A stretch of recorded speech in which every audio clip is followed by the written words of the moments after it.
The arrest of a star college football player who was in the process of qualifying for the NFL draft when he was arrested. On June 15, 2023, star University of Georgia defensive lineman Jalen Carter was celebrating the Bulldogs' national championship win with friends and teammates in downtown Athens, Georgia. Now, while Carter was in his own Jeep with a female acquaintance, two of his teammates and two female UGA students were in another SUV. Now, one of those cars was speeding when it left the road on a curve, going through a tree and power pole before landing in the parking lot of an apartment complex. Well, that's why we're trying to get in touch with Jalen. That way, because obviously he either saw or he drove past, or we need to find out what he saw there. You know what I mean?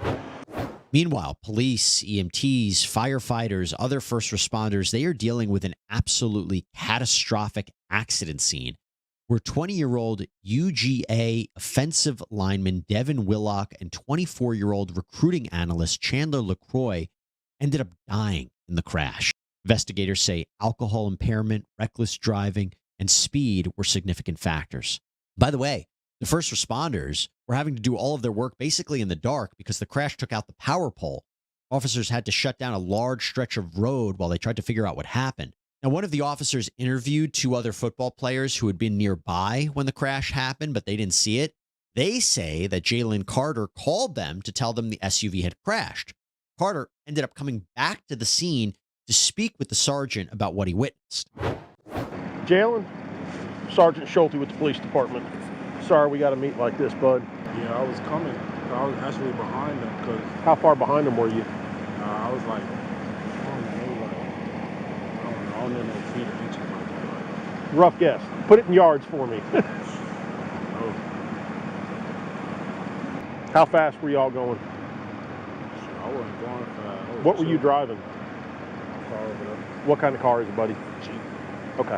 One of the Jeep trucks or just a Jeep? Jeep truck. Okay.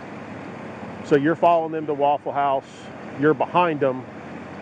I'm like some side, something.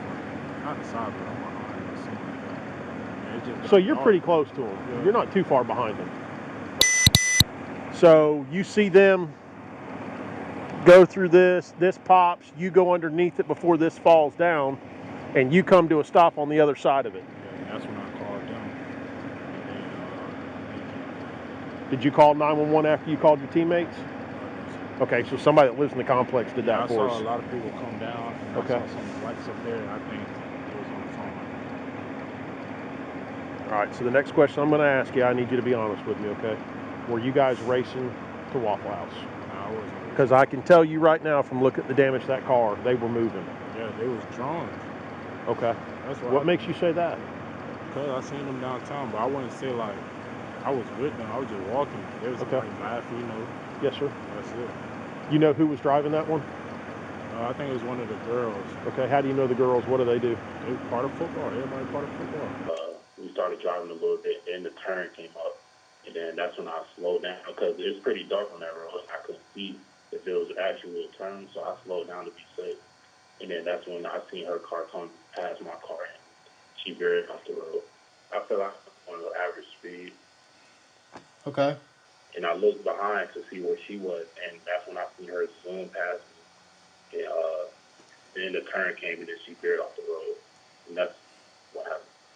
All right. When I seen she hit the pole started coming down, and while my car is rolling, the lines hit my car. So I just drove through it because it was sparking at the time. So I just got through and made sure I was safe. And then I parked a little bit down, and then I got out of the car to go check out the scene and try to see if anybody need help. Despite Carter's insistence that he wasn't racing the SUV, and despite the fact that this seemed at first to just be a single-car crash, Carter was charged with reckless driving and racing, which are both misdemeanors. The news broke while Carter was actually at the NFL Combine in Indianapolis, but he returned to Athens that night. He was booked into jail. He was released minutes later after posting a $4,000 bond. Now, when the plea deal was announced, Carter's lawyer emphasized that investigators didn't believe Carter's actions caused the accident because otherwise he would have faced much more significant and serious charges. The Philadelphia Eagles ended up selecting Carter as the 9th overall pick in the NFL draft, and he made his NFL debut in September. But his legal troubles aren't over because Dave Willock Sr., Devin Willock's father, filed a $40 million lawsuit naming Carter as one of the defendants, filed a lawsuit against Carter and the University of Georgia Athletics Association. Those lawsuits are still outstanding.